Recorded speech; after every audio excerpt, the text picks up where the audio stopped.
What's up, everybody? Welcome to the best 120 minutes of your day. The Chop Shop, the nation's #1 urban sports talk show, and also your midday sports happy hour. Yours truly, Robert Hatter, uh, alongside Jim Hicks, coming to you live from Houston, Texas. But we're broadcasting all over the world via Facebook Live and YouTube Live. And today is Women Rock Wednesday. I can't wait to get it cracking. I'm going through my shares. I'm sharing everything right now with everybody. Let me go over to YouTube and share it, because some of y'all y'all don't come on until I share it. Let me see who's going to be the first person on it. That Daryl Anderson got him today. Daryl Anderson, hey, Women Rock Wednesday. When these guys come on that quick, I got to give it to them. Daryl Anderson is in the building already on Women Rock Wednesday. I see you, Mr. Daryl. Hold on, let me see. I'm trying to send something. Let me get back into my there we go. What's up? What's up, Daryl? What's up, man? I'm gonna talk to you. Usually I don't say nothing to the men until all the women get in here, but hey, women getting here late. So hey fellas, we gotta do what we gotta do. Man, they talking about they running Kawhi Leonard's name through the mud today. Let me find out. Give me a chance. Give me a chance. Give me a second. And I will take my time to finish this thing. Oh, did I share it? Did I share it? I think I shared it. Yes, I shared it. I shared it. I shared it. I think I shared it to every place. But welcome to Women Rock Wednesday. I got a great show for y'all today. We're gonna interact. We're gonna do some stuff. I need your help on some things. Let me keep going. Daryl, I'm just I see you there. I'm just getting last minute information. People want to send me stuff. Let me make sure. Is Daryl the only one there? Hold on. Let's see. Yeah. Who is that out there? Where y'all at, man? I'll wait.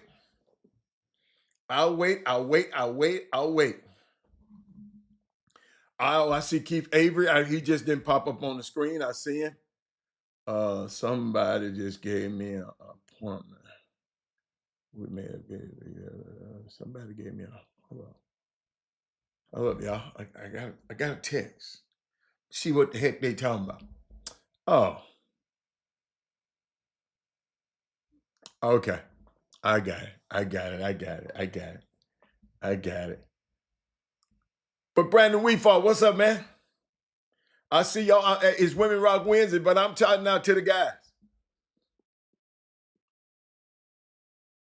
I get it. We get women a show. It's their Wednesday, but fellas, let's share the show right now. Cause I need your help on a couple of things. I need your help on a couple of things. I had to get some tea today.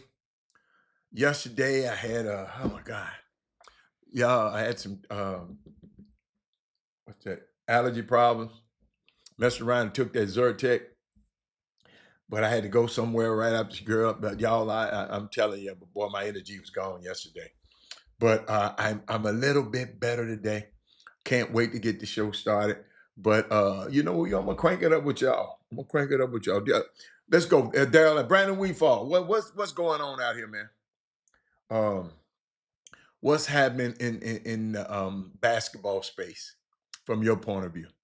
Being a father in this space, what's going on? Got a son and a daughter, I think, in this space. So talk to me. Tell me some people. Y'all got a unique phone call, a unique text yesterday, unique email, and from a parent yesterday. we got some stuff. Let me see. I want to send this to somebody right quick. Watch this. Watch this.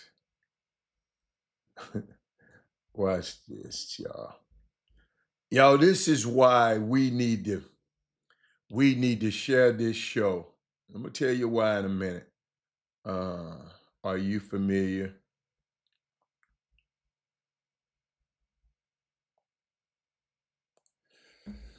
Brandon, he said, I'm just excited for the upcoming season. That's good. That's good. That's good. That's good. You're gonna have to be going to 2 games. You're gonna have to be moving around a little bit. Uh boy, I take my hat off to y'all parents that have multiple children uh playing in these sports, man. I was watching how Mike Collins' mom had to juggle um having a son that play basketball and had a daughter that was world class, that is world class in track and world class in volleyball. Pretty good volleyball player, and have to juggle all of these stuff. Man, it was hard for me with one kid, and y'all be able to navigate these waters with all you. I mean, two, then some of y'all three. Boy, y'all, I'm telling you, y'all are after my own heart. That's why I do this stuff. I do this stuff because I got to this morning I had a great conversation, had a great conversation with a parent. I usually don't answer the phone, uh, before the show because I be doing other stuff. And I try to line my things up before I get on the show. But this mom had, I mean, when she sent me an email and she was asking me about this thing. Mamas, y'all got to share this show, big coach. Because guess where I met this mom at? I met this mom when I went over to Bel Air for that game. But they knew who I was. I don't know if they knew who I was or not. But she was able to reach out to me because I gave her the email and y'all, there's people out there that's telling y'all things, just trying and not to stop their hustle. But we don't have to add to their hustle. Robert Hatt ain't trying to stop it, but our people perish from lack of knowledge. We got to have, I mean, but I'm thank God for her to say, Robert, are you familiar with this? And I looked up this organization talking about they do stuff online and helping your kid with his recruiting and all that. I said, hey, y'all, leave them kind of things alone, man. First of all, let's get better in basketball because I don't care who it is. Listen, I got the ear of really two great basketball head coaches, right? But if you ain't good enough, I can't tell them to take you. I can't recommend you to take them. So, parents, let's get our kids developed. I just was talking about all this yesterday. Let's get our kids to learn how to play basketball before you want to get them. Hold on, let me make sure. Um, uh, People claiming that they help athletes get exposed to college coaches. Do y'all understand? If your son good enough, every college coach at some point come back and watch this show. They might not be on it because they're busy in the daytime. They come back and say, what's going on? What's going on? What's going on? And they call and ask us. But you got an online service that claim they help kids get exposed to college coaches.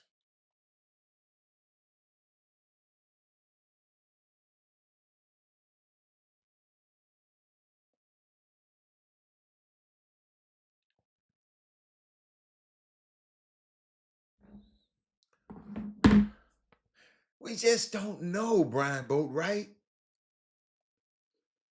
Brian Boat, right. There's no way a parent anywhere in this country. That's why I keep telling y'all to share the show. Uh, he said, I'm at my desk at work and I'm listening to Memphis on Isaac Hayes, Hot Butter Soul, yes sir, Stack Records. Right around the corner from my church. We used to go over to, when we get out of church, we used to walk around there and stare at Isaac Hayes cars every Sunday.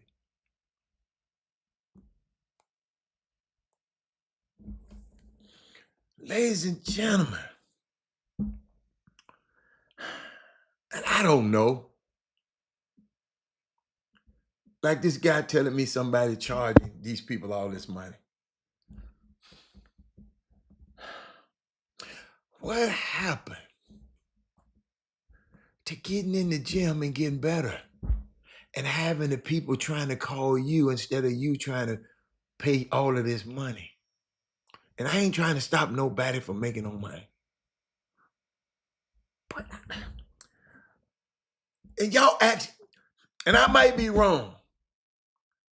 I ain't need no scouting service. See, I can go, I know other people didn't need scouting service. I know this kid didn't need no scouting service. You know why? Because them kids got in the gym. Hold on, let me see something. I'm trying to call somebody right quick. Let me see. Let me see, is he available?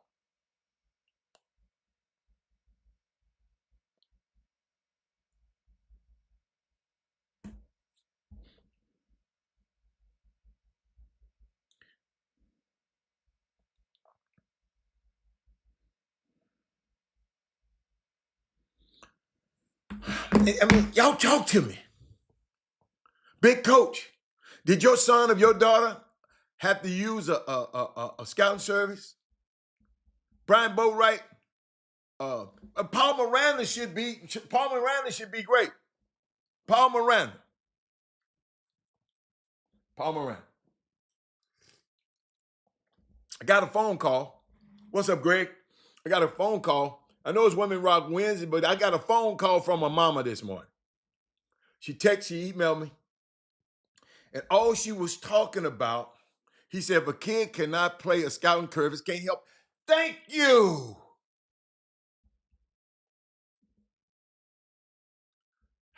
Damn, Paul, I messed you up over there. I messed Paul. Paul didn't mess your name up over there. Hold up, man. We can't do Paul Miranda like that. Y'all got to help me, man, because I don't want people to think I'm just, I ain't trying to knock y'all the hustles, man. I just don't want y'all hustling these kids, man, and these parents, man. I'm sorry. I'm sorry. This is my ministry. I ain't trying to stop your hustle, but respect my ministry. I always think about these kids because I always said, what if I wasn't around? They would have been telling Lil Rob and his mom anything. Paul Miranda, Eric Boone. Now, if it's necessary, y'all let me know. Because I don't want to be, if it's necessary, Paul Miranda, who's been in this business, respected his business, he said the bottom line, if a kid cannot play a scouting service, can't help you. So why give them your money to create a profile for what?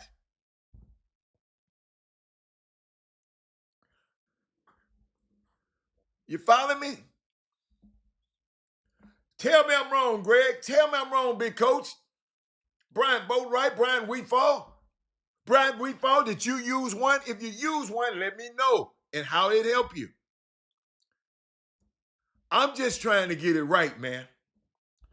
I ain't trying to be right. I'm trying to get it right. You feel me?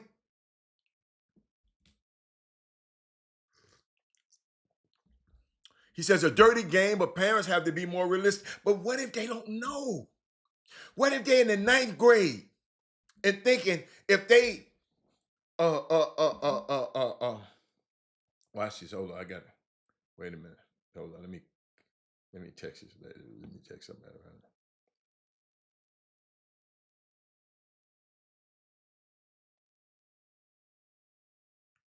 Y'all talk to me. No, it ain't got nothing to do with no clearinghouse. Clearinghouse ain't got nothing to do with this. Clearinghouse is not the right way. That ain't got nothing to do with no clearinghouse. Clearinghouse, that's a whole nother level. We ain't talking about no damn clearinghouse right now, Greg. Greg, this ain't got nothing to do with it. Clearinghouse, you can go, the clearinghouse ain't got nothing to do with it anyway. Clearinghouse just making sure you eligible to be a college athlete. This ain't got nothing to do with what I'm talking about. The clearinghouse ain't got nothing to do with that. Y'all don't even get confused by that. I'm just saying, what's wrong with staying in the gym?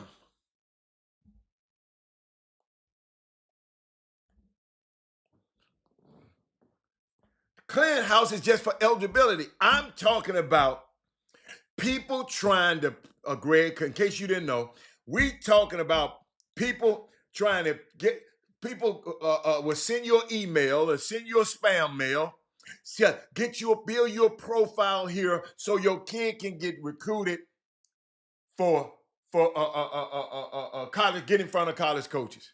The clearinghouse ain't doing that. No. Just in case the clearinghouse is a whole different monster.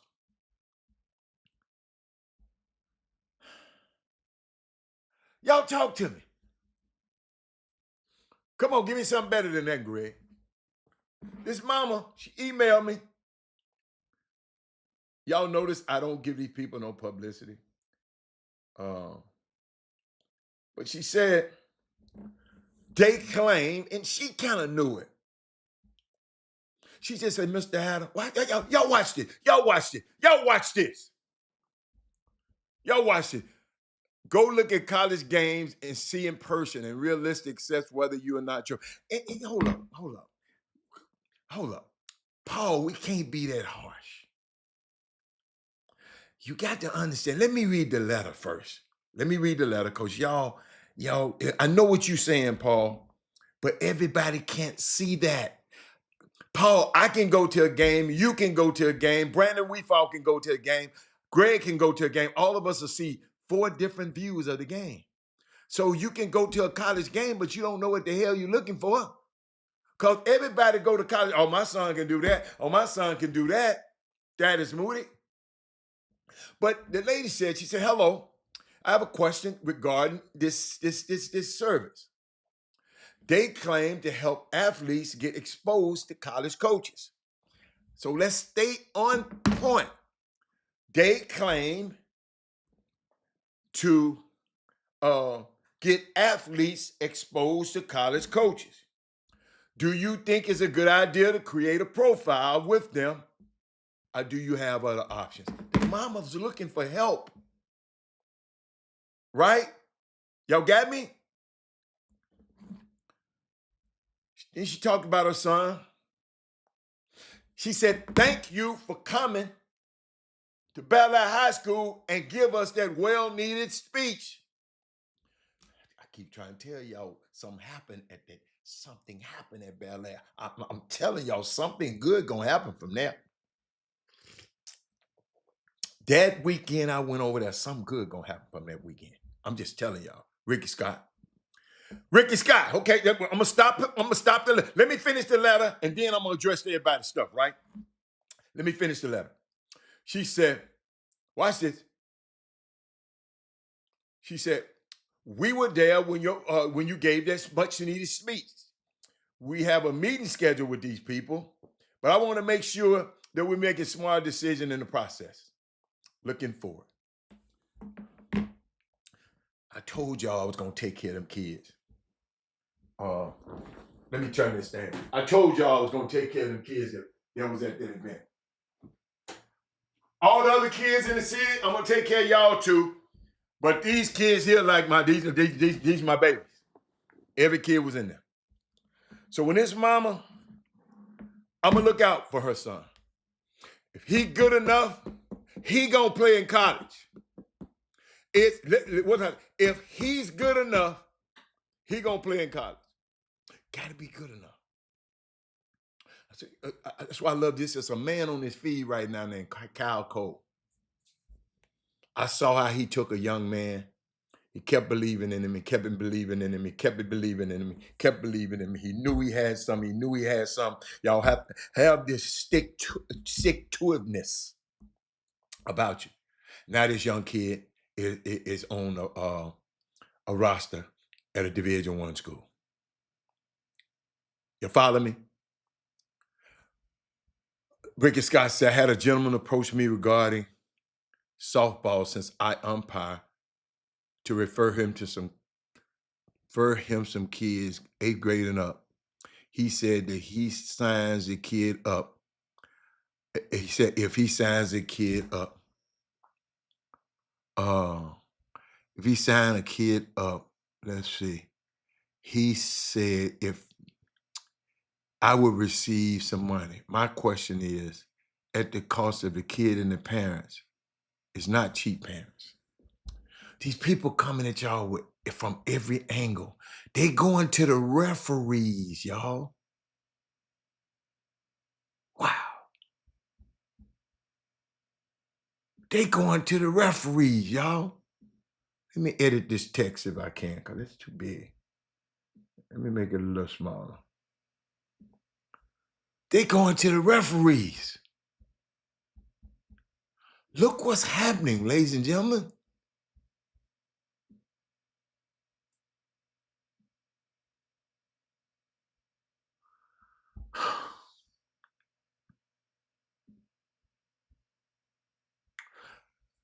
What's good enough? That's interesting.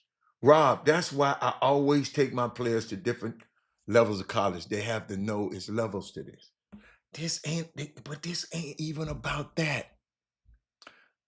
Y'all think y'all missing the point.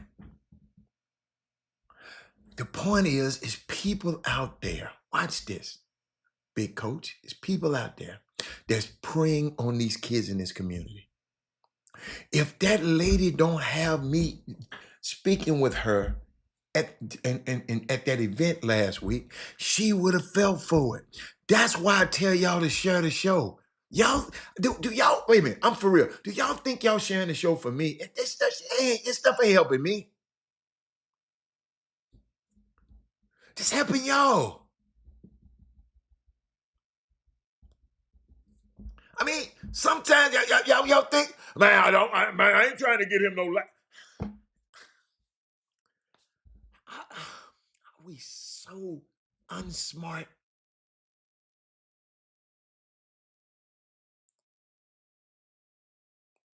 Everybody think their baby can play.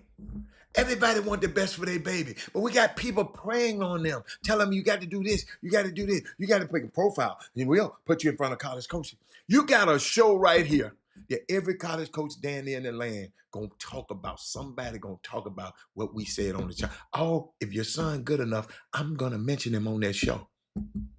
On this show.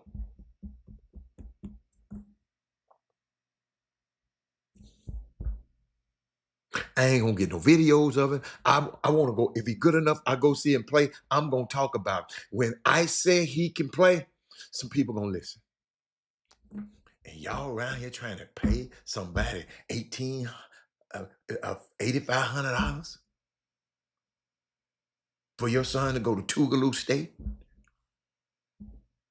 and still got to pay.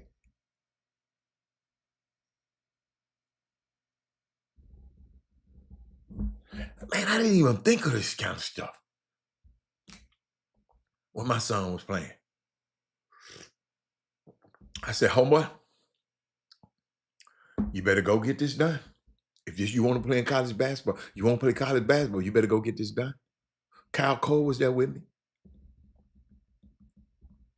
Kyle is getting crazy out here, man. It's getting crazy, man, that I get this information, man. That's why I be wanting. See, what happens is I be afraid when y'all don't comment and saying nothing, y'all falling for this same stuff.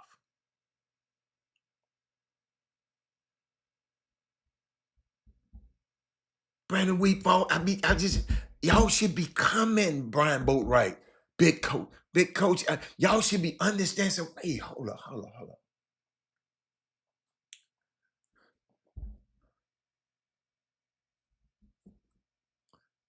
Can't go to a game without you got video guys up and down the wall. Man, a lot of that stuff, y'all don't even need no videos of. So don't video me. I'm gonna wait on the right time. Don't serve no wine before it's time. Don't put me on the go. I ain't ready to go to Apollo yet. When I go to the Apollo, I'm gonna be ready. Sometimes exposure ain't good because you'll get exposed.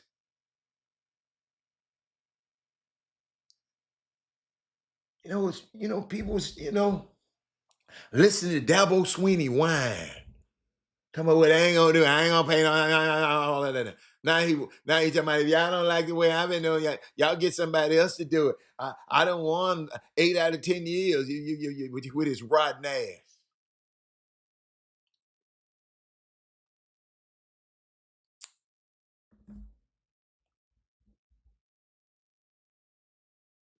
Not understanding. Mike Krzyzewski, y'all remember him? I ain't getting no one and dones. Yeah, I'm not doing that.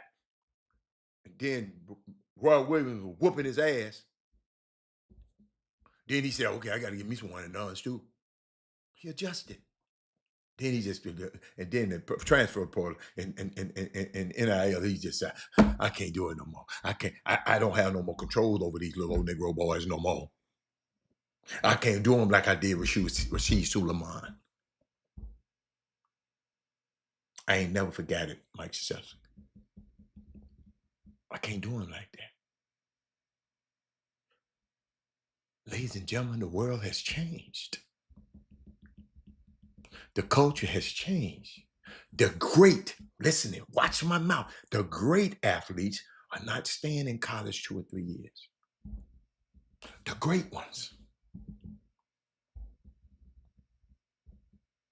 Y'all, let me help you out. Just in case, and y'all know how much I love education. Even Stanford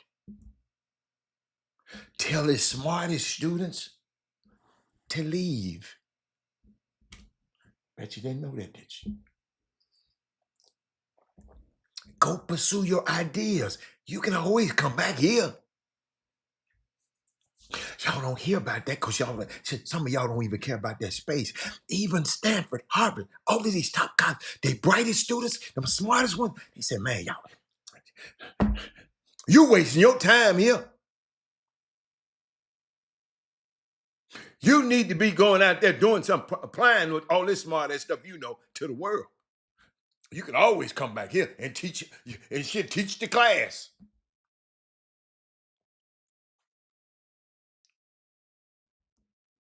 If you're a great basketball player, you are a prodigy. So leave college early. They do it in academics all the time, and don't nobody say nothing about it.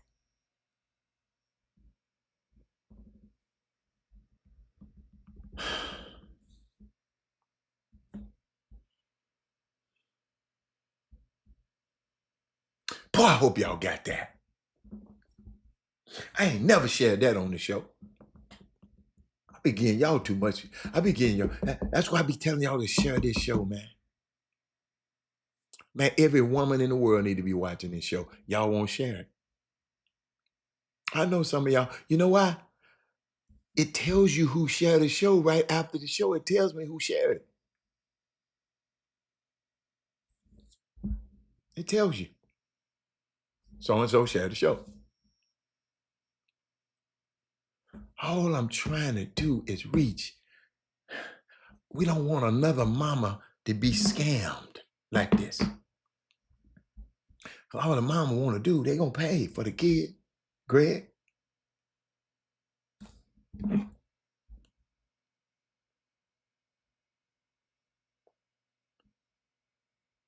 Let me write something in for you.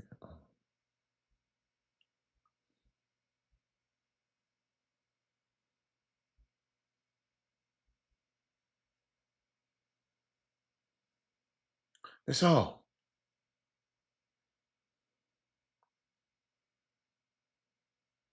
And Greg, All the clearinghouse is it's an eligibility center to make sure you're eligible enough to go uh, play in the NCAA. That ain't got nothing to do with somebody telling you to build a profile so college coaches can get in touch with you. I'll put you in front of college coaches. I just want to let you know that's just completely different matter.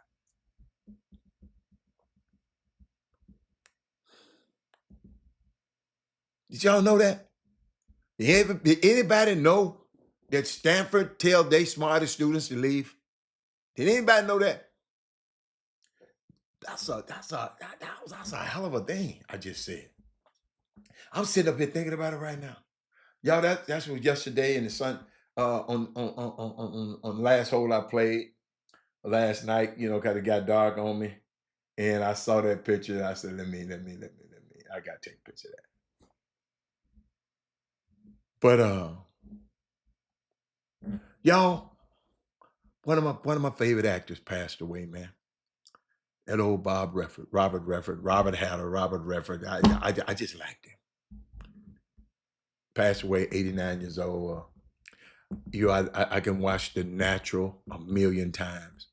That movie, Indecent Proposal, The Sting. He had Butch Cassidy, Sundance Kid. He had a lot of movies, but that Natural, if The Natural was to pop up on the screen anywhere I'm at, I'm gonna watch it. Great movie. Y'all, it's a series out, y'all, on Max. I don't know if y'all like period movies, but I just, y'all, this, I know it sounds a funny name because when I first saw the name, I kept passing by it. But ladies and gentlemen, if you get a chance, watch The Gilded Age. The Gilded Age. And we're gonna say, if you like period, if you like costume, and Sally Richardson is the executive producer. Sally Richardson, the actress turned who married to Dante Winfield, one of the most promising directors. But she executive produced this. She raised the money. She raised everything for this. It's called The Gilded Age. Unbelievable. I can't stop watching it. But that is Moody. You didn't know that, did you? Yeah. They tell, hold up now, Thad. They tell their smartest students, not all the students. See, I don't want you to get that one. Stanford, Harvard, they tell their smartest students, the Mark Zuckerberg type students. Mark Zuckerberg had to leave Harvard to be great. Bill Gates leave Harvard to be great. They didn't finish. It's HBO Max. Hey, Paul Moran, The Gilded Age. That's all I'm gonna tell y'all. When y'all get a chance, say y'all, I'm on the next fix. Boy, what? It's just so. It's so much historical context, man. It's unbelievable. Sally Richards is one of my childhood friends. Wow, nice lady, nice lady. Yes, nice lady. Yo, I saw something else, right? I saw something. It's WNBA stuff. This stuff get crazy. The Golden State Valkyries, right? First year team, right? First year. This is their first year. Are the most successful first year team in NBA and WNBA history. Golden State women's basketball. But this week, starting playoffs, they are homeless. Well, why, Robert? How? The Valkyries are the first team to ever make the playoffs in their inaugural season. So these people didn't even think they was gonna make the playoffs. So they booked some stuff during this week at the arena that they play in.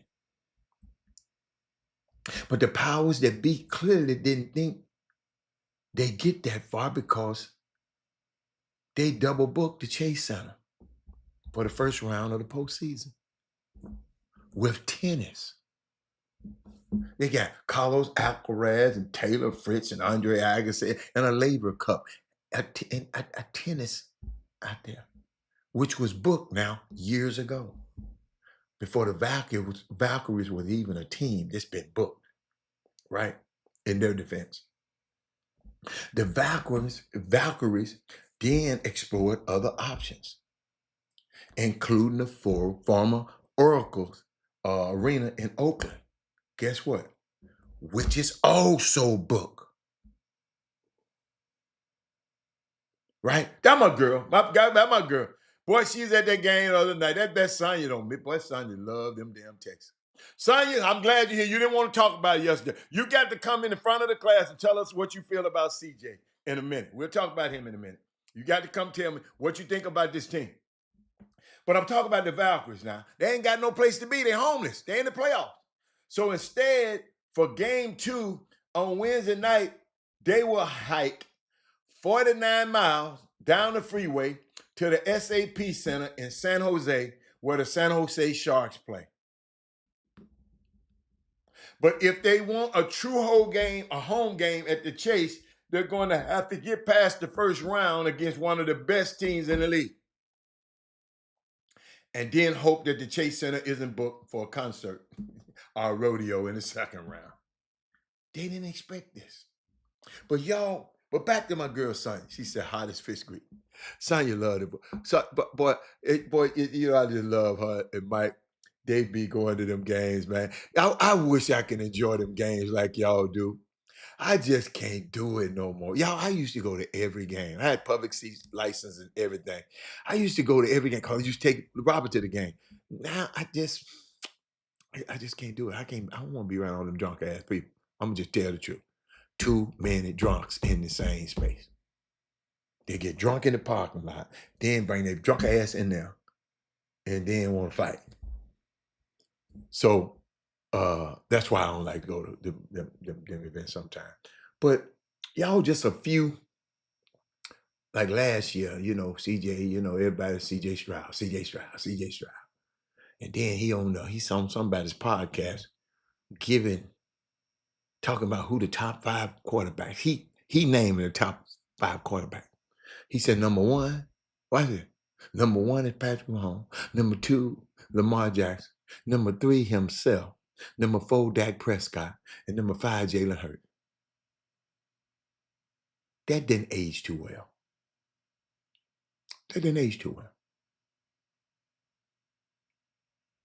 CJ, you missing some easy throws. Wait a minute. For an NFL caliber quarterback.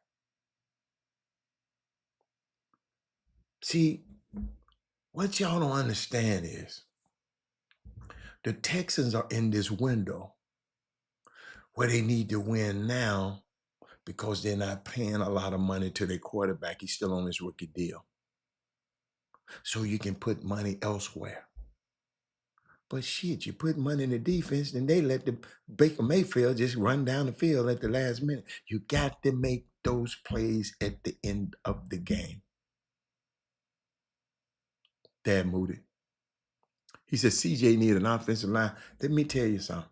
Let me tell y'all something about this offensive line stuff. Dan Orlovsky was sitting there showing Paul Miranda, just in case you didn't know.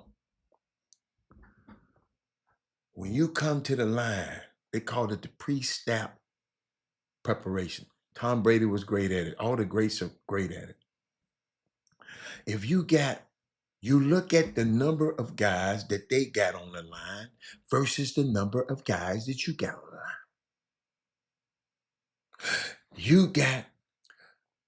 You got certain, the guys on the end is coming rushing from the end, and you see them opening coming from each end, they're going to take a longer time to get there.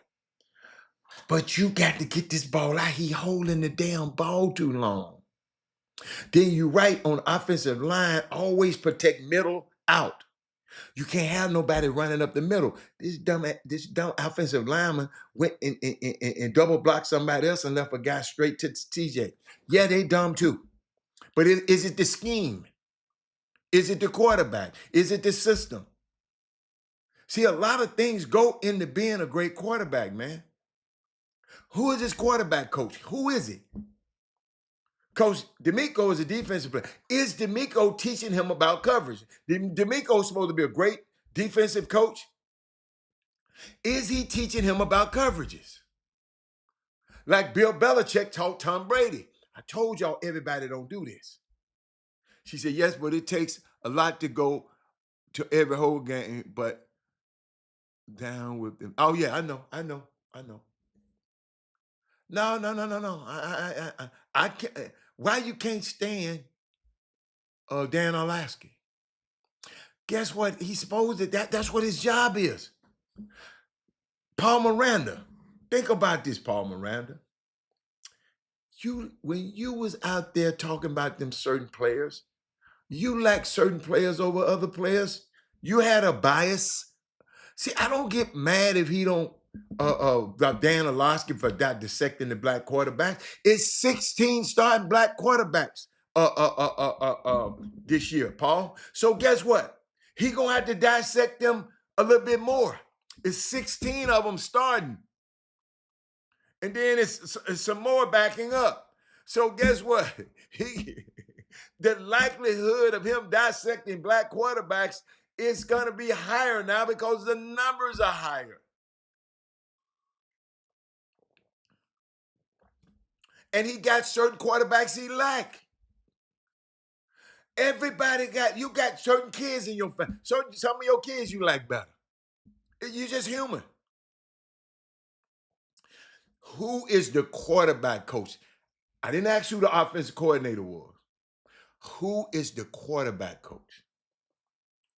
And whether you rank Nick Caley, we'll go, but I want the quarterback coach. Who is the quarterback coach? And I'll take the offensive coordinator too. Where in 32 teams, Houston, Texas, where would you rank Nick Caley? I like Dan Orlovsky. He knows their game. Most of the people who couldn't play, because he couldn't play that good, they know the game. He know the game. I'm not going to dismiss what he said. I saw CJ making some dumbass plays too. I saw him. I didn't need Dan Orlovsky to tell me that CJ was. Hold up. I wasn't going to do this. But this man, this is CJ remind me of. I'm finna put it on the screen. Y'all done crank me up. Paul Miranda, thank you, baby. You done crank your homeboy up today. Hold up. Let's see. Can I bring it? Hold up. No, I didn't mean to do. Oh, yeah, I did. Hold up. Let me see. Hold up.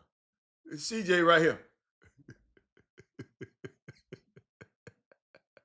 That's CJ Stroud right there. That's what he been playing like. I didn't need Dan Orlovsky to tell me that he playing like this dude right here. I don't know who this dude is. Nick Caley, first time calling plays. Texans should have gone with. I asked, where is he ranked? Where would you rank him? You know how y'all rank players and rank quarterbacks and rank. You know how Stephen A. Smith got the Stephen A. Smith. What's the David Houston, Texas?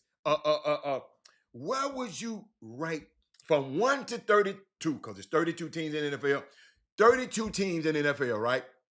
Where would you rate Nick Caley? See, ain't nobody looking it up for me. I got to look it up for myself. Y'all. This is why y'all don't know nothing. Y'all don't want to look nothing up. Hold on. Nick Caley. Hold up. Not Nick Caley. Who is the Texans QB coach?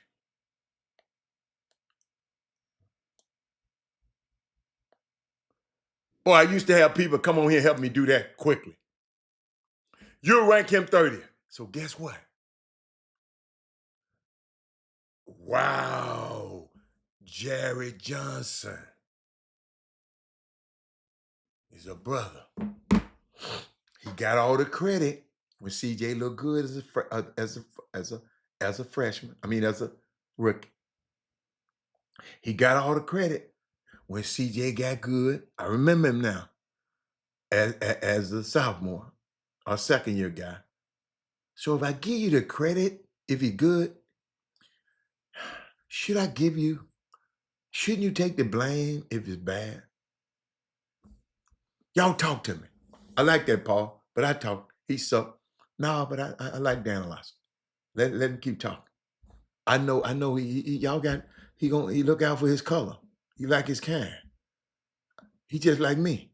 How the hell I'm gonna be mad at him? He like his people.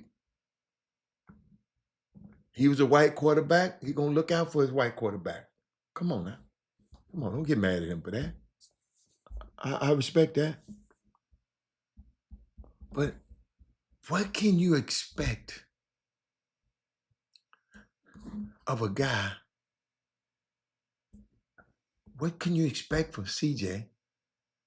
And you got a guy that even David think one of the worst offensive coordinators in the league. David, who you got ranked behind him? Who worse than him? The boy Cleveland. Did Shador play for? I sure like to. I just like to talk to y'all about stuff like that. And I got a question for you. I'm finna put this up on the screen right quick. What's there? Got a question for you. Put this. Let me make it big. Let me make it big. Can y'all see all of them guys? Can everybody see everybody? Who's the worst player in this picture?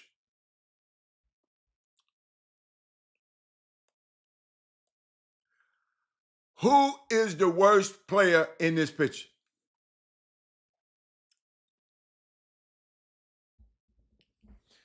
And with quarterbacks, you got to get the quarterback right. You got to get the quarterback coach right. You got to get the offensive coordinator right. And you got to get somebody on the defense teaching these guys about coverage. And you got to get the right personnel people that tell people about personnel. CJ just looked like he was lost the other day. He looked like he was, I don't know. I got a question. No, man, get the hell out of here, Paul Miranda. Don't even play like that. Who is the worst player in this picture? Everybody except Paul Miranda.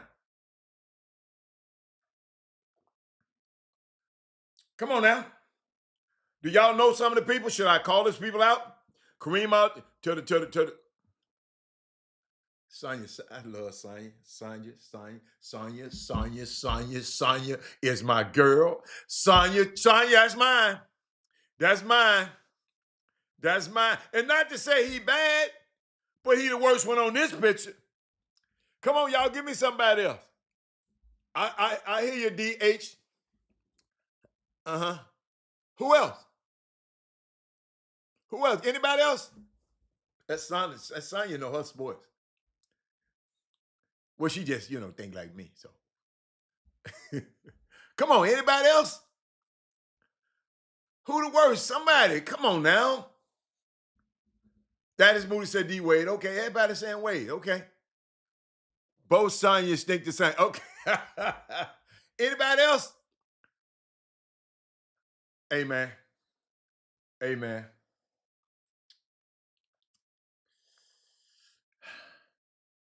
Anybody else? Because I'm not even going to listen to that dude. Magic ain't guarded no damn body in his whole life.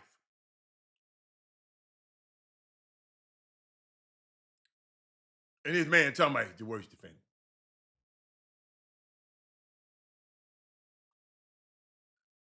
Keep going. That man said Wade won. Well, who you saying? You saying KD? He meant Wade won a ring without joining an already made up team. That don't mean he not the worst player on this damn pick. Everybody on there with Chad Wade a new asshole. What is you talking about? Man, if you mentioning anytime you saying Kevin Durant, You got to be out your rabbit ass mind. Anybody else? Paul Moran, I don't know what he talking about. That man said KD. What? You talking about a ring? Everybody on there got rings. You got to throw the ring shit out. Everybody on there got rings. You can't use the ring thing. Everybody on there got rings. Steph won without KD.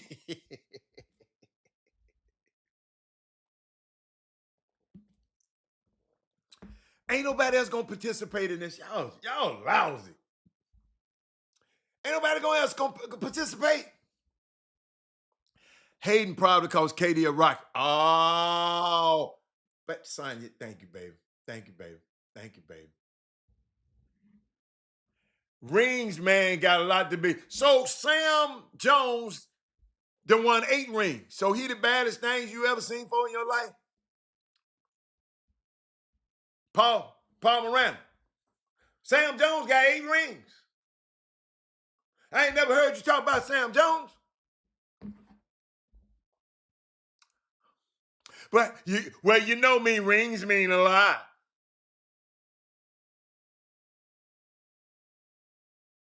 So Bill Russell is the best ever then. He wasn't even on the list. Paul Miranda. Bill Russell won more rings than anybody. He wasn't even on the list. Well, you know me, rings is the one. We ain't talking about no damn rings.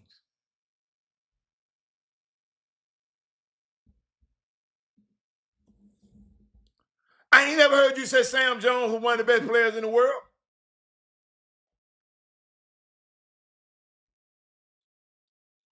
Well, you from up in that area too. Sam Jones was that good?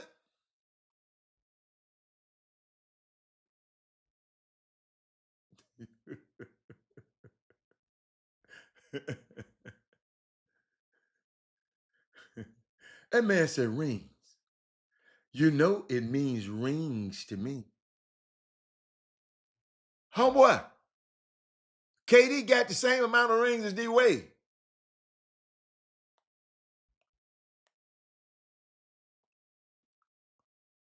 Rob, yeah, that's my girl. Boy, y'all gonna leave these women alone. Robert Ory got 7 rings. I'm sorry. Sam Jones got 10 rings. I'm sorry. Sam Jones got 10 rings. So that means he should be one of the best players in the world, right?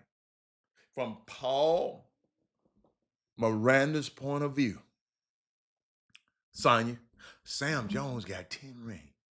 10. Y'all see that big 10? Get out of here, Paul. Paul, don't mess with us. I got my girls here today. Since I got my girls here, Sonya, I got one of my other girls here. Her name happened to be, hold on, Carla Gigliardo, right? Watch this. Y'all need to take this number down because I'm going to talk about her in a minute. Y'all need to take this number down. Hold up, y'all. Let me put some of my music in the background. I want to play something. Why I talk about something. Hold on. I'm just putting it right. You write that number down. Write it down.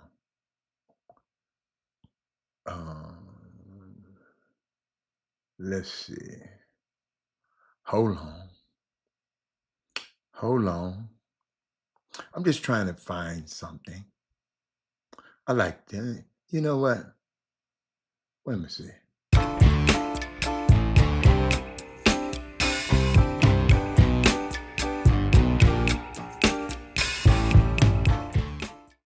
Hold up, y'all. Hold up.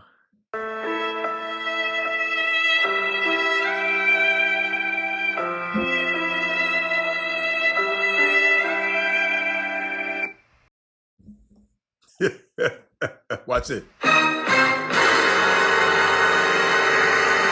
Ladies and gentlemen, stop everything you're doing. I want to tell y'all about a unique young lady that is taking the world by storm. Her name is Carla Gigliardo. She's a FNP aesthetic injector at Elite Doc Health and Beauty on Sweetwater Boulevard out there in Sugar Land. But what's so unique, she does a whole lot of stuff. She got so much to do. I can write a novel. I just want you to call her. Let me show you something. What I wanted. People been losing their hair, right? People going all the way to Turkey to get their hair. They don't have to go to Turkey to stimulate their hair growth no more. They got this woman named Carla Gigliardo, right? You don't, like I said, you don't have to go to Turkey to get you grow your hair no more. Carla has what you need with no surgery involved. She's the Michael Jordan of hair restoration.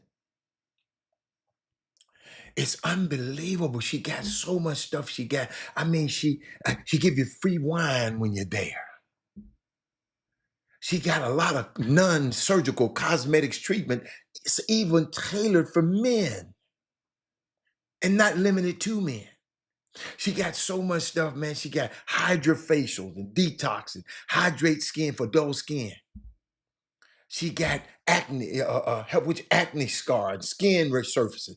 She got this blue light therapy, laser resurfacing treatment, chemical peels, acne topical kit. She got so much stuff. I just want you to give her a call. She might have some stuff that y'all might need. Health and beauty. Let me tell you something. She's a bad mama jamma. I told you when they called, they said, Rob, where my man? Where my man who came to her? And then 3 months later, boy, he happy than a oh my God. He happy. It's 3 months after all of that, he got his hair. Hair was standing everywhere. She made it happen for him. I'm just letting you know, it might not be y'all. Some of y'all friends might say, you know what? I want to look better. I want to feel better. Give her a call. Tell me what you think. Tell her Robert Hatter sent you though from the Chop Shop. Okay? All right? All right, let's go. Let's go. Let's get back. Let's get back. You know, Daddy's Moody sent me a text this morning letting me know, Robert, because I was just talking about coaches, and I'm letting our young kids get more aware with what's going on with these college coaches and all of this stuff, the stuff that's going on with because if they understand it a little bit more, they will they'll know what to go. See, I be want kids to be prepared. Young coaches should be prepared. Young coaches should be studying and learning every day. Older coaches should be studying and learning every day. I talked about all that yesterday. So I was talking about, one of my words was awareness is a fundamental. You got to be aware of everything that's going on in your program. You got to be aware of everything that's going on in your office, Asanya. Paul Miranda, you got to be aware of stuff. In this space right here. That's why I get all the updated and new equipment, because I want to be aware. So I want to be able to give y'all some so y'all can see and listen to this thing clearly.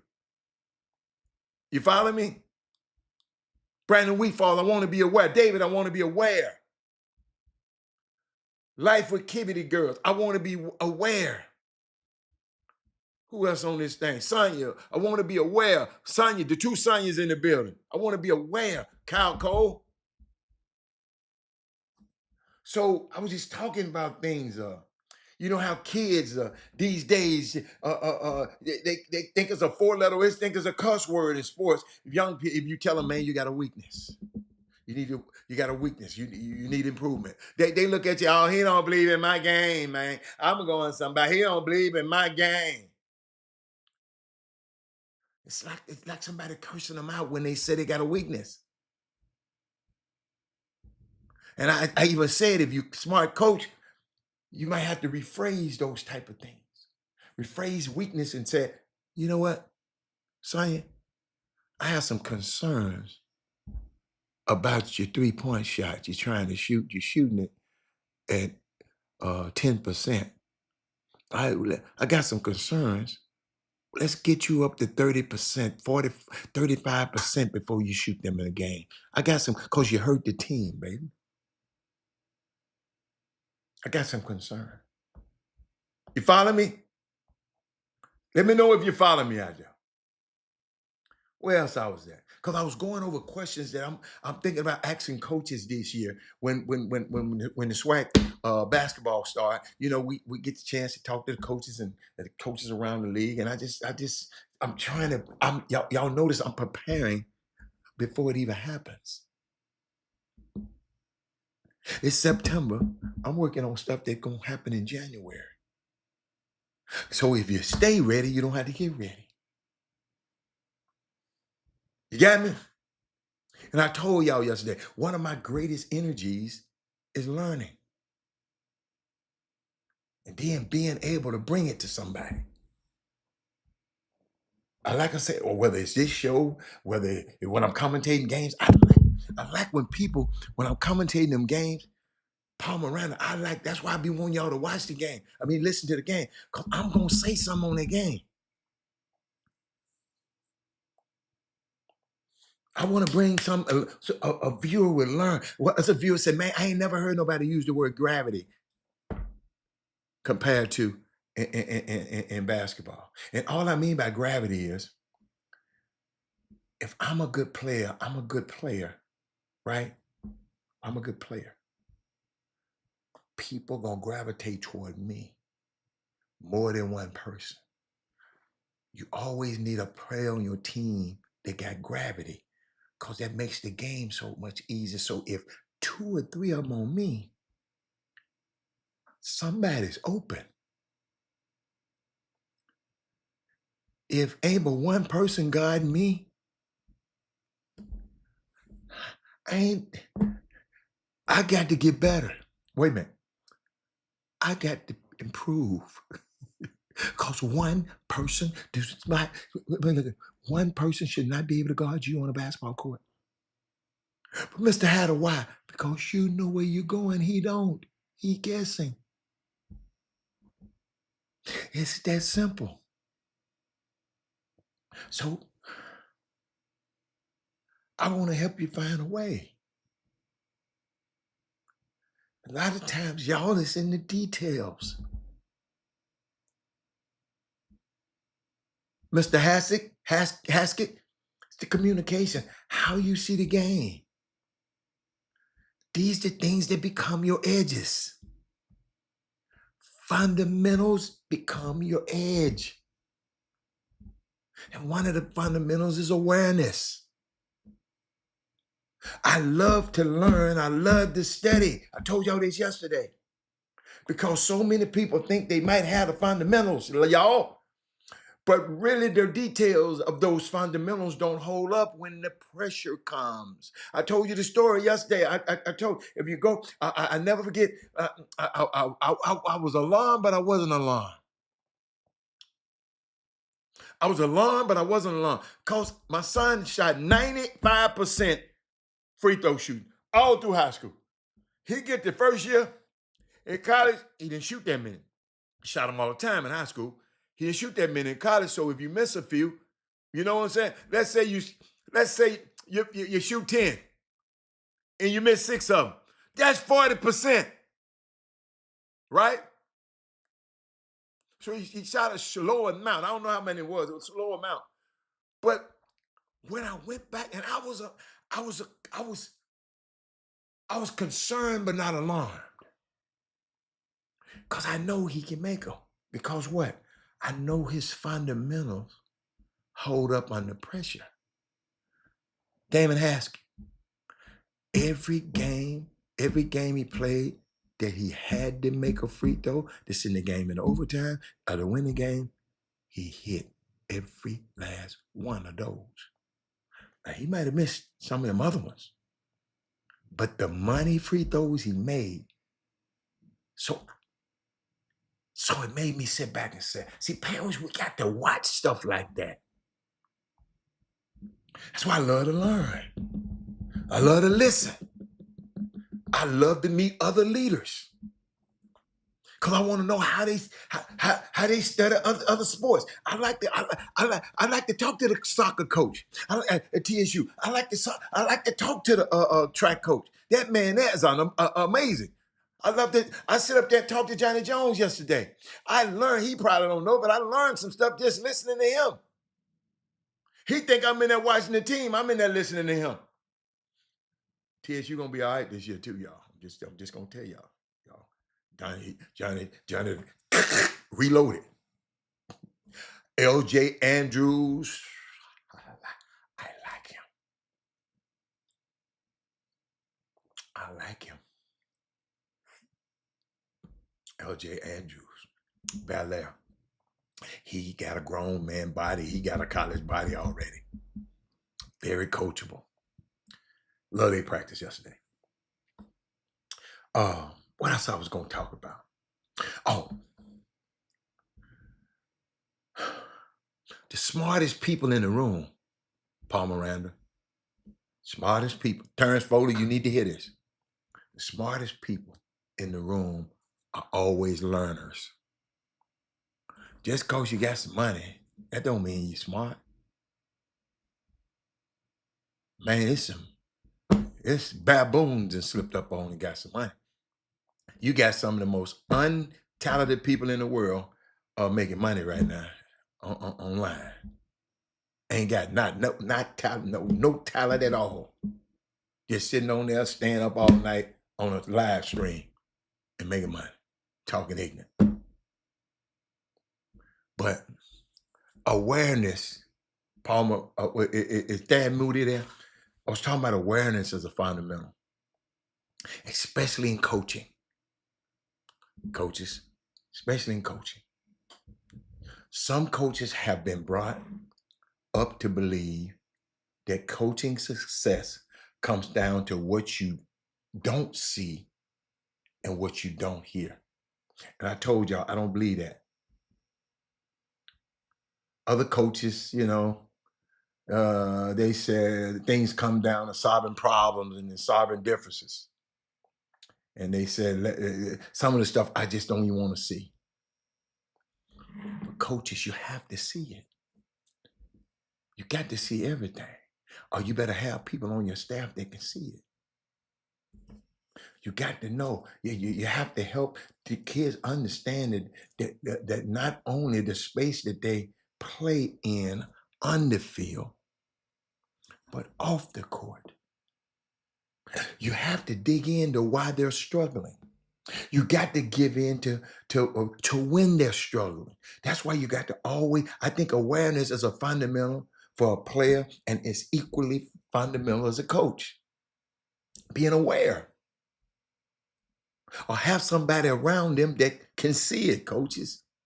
You have to help them understand and not only, like I said, but the spaces that they are living in and the people you got to help them understand the spaces that they're living in and the people, what people want from them.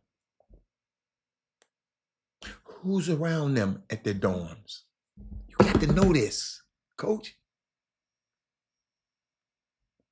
You got our prized possessions up there on your campus. Some of these kids, people ain't got but one son, one daughter, they sinning. So, coach, you got to be aware of who's around them. You have to go deep with your players. You have to, you got to personalize your message. Like I said, you got to go deep with the players, and you have to be willing to go even deep when they don't want to go no more. There's this old adage by this general, what is his name? General Howmore, great general. He said, it's kind of weird because I didn't understand it first. He said, when there's nothing wrong, there's nothing wrong, except there's nothing wrong.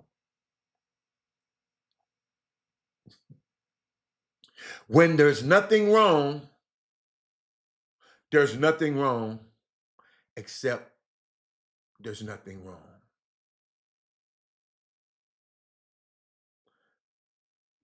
That's when the leader has got to be the most aware when he think there's nothing wrong, because something always wrong. You got to see the signs, Sonya. Why is he struggling? Why is he gambling? Since y'all don't understand it, ain't nobody saying nothing back to me.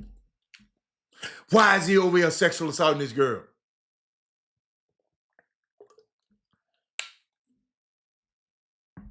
Why are they struggling? What can I do to unlock it? Mama's this for you too. Daddy's this for you too. What can I do to help them get an edge? See, it's simple. See, y'all gonna be the smartest, but y'all think these coaches know everything, but y'all finna know some of these stuff that some of these coaches don't know. Watch this. I'll give you some. Basketball success, when you're watching a game, comes down. Basketball success comes down to your weak side offense and your weak side of your defense. All basketball success. Any coaches on there, help me. If I'm wrong, tell me I'm wrong. Basketball success come down to your weak side offense and your weak side and the weak side of your defense. That's where basketball success come from. Everybody got that, right? It's not necessarily where the person is that has the ball. Everybody watching the ball. Obviously now the ball scores, but is the weak side offense and the weak side defense, is there movement on the weak side? Are you aware? Can you do certain things that take things away from the weak side defensively? It all comes down to what? The word I use, awareness. That is Moody. If you as a coach are not aware of what you need to do to get better at, or what you might be dealing with your team, or what could be coming up from them, what they might be doing, where they're heading, where they're coming from, then you are not doing your job, coach. Parents, I'm giving you some information. You need to be taping this and splicing this and sending it. Then you're not good at your job. Mr. Bartholomew, we are in this full dose of transactional world that college sports has become. We're in full blown of transactional world. Transaction, you do something for me, I do something. You give me some, I give you some money. I give you a transaction world. That, the oldest profession in the world. With the NIL and the transfer portal, you can't coach guys and ladies transactionally. You can't. You can't coach with a transactional mindset. And understand, they might leave, yes. I know Penny ain't did nothing to Jared Harris. He ain't did nothing but take care of him and PJ Haggerty. And they both left. They both left. Because they was looking for the next transaction. They may transfer after a season, yes. They may go to all of these different schools. And at the end of the day, while they are with you though, coach, you have got to plant a seed, Eric. Got to plant a seed. You have to go and do the things that will make them better. Why they were you. I don't care. If you know they leaving, you got a responsibility, man. At the end of the day, you got to plant a seed in them. Because the world is full of just transactional relationships.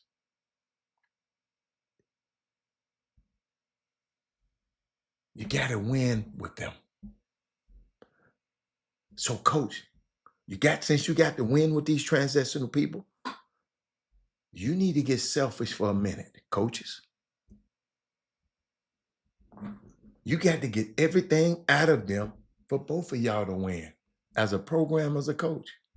If you don't dive into player development, coaches, personal and professional. So it was both ways, choices to leave. Yes, yes, yes. They had a choice. They just left. One of them left, and he was gonna get 500,000 more dollars.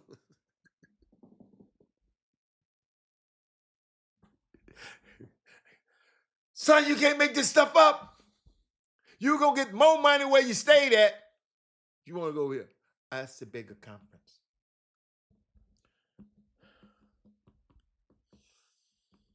But coaches, if you don't dive into personal development,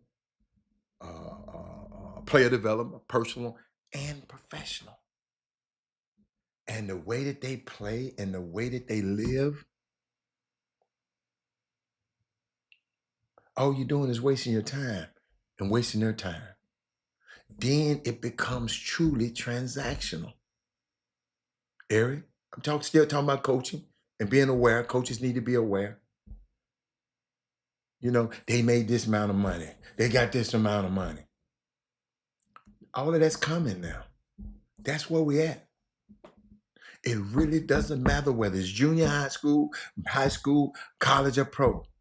The more you coach with a transactional mindset, the worse you're going to be, coaches. Don't do it. The more you coach, you will win battles, but you're going to win the wars that you want to go in if you don't go in there with them transactional relationships. And I cringe. I don't like it when people talk about assets. You call these players and these kids assets. I don't like it. Maybe a draft pick, that's an asset. I get it. You got draft picks, you got assets. But the player, when you draft him, when he's on your team, they're not an asset. They're not a number, man. And that's how these people treat these kids. And college sports is going to be shorter than ever now. Because these people, you used to have to transfer and then you have to sit out a year. So you sit out there a year and you get to know the team and get to know the coaches. You know, you could be a grad transfer or something like that. You know, they could go pro. Now they can leave whenever they want to, Sonya and Brad. 4 or 5 different times if they want to, depending on how many years they've been in college. If you coach with that transactional mindset, you just giving in. I got to do this. I pay Sonya this money. I got to do this for Sonya. I got to do this. I got to do this. I got to do this for Mr. Bartholomew. I got to do this for Transmaster. You got to do it. Transactional relationship, they don't work. That's the pimp. That's the prostitute in the trick in the John's of responsibility. It ain't good relationships. You give me some, I give you this. That's what college can turn into.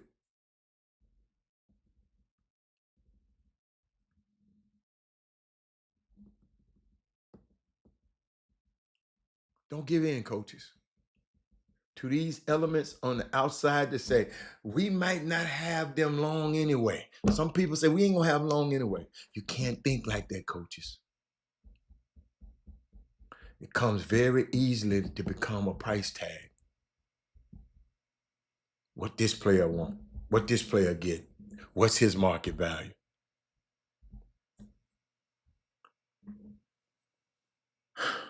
It's amazing. It's amazing.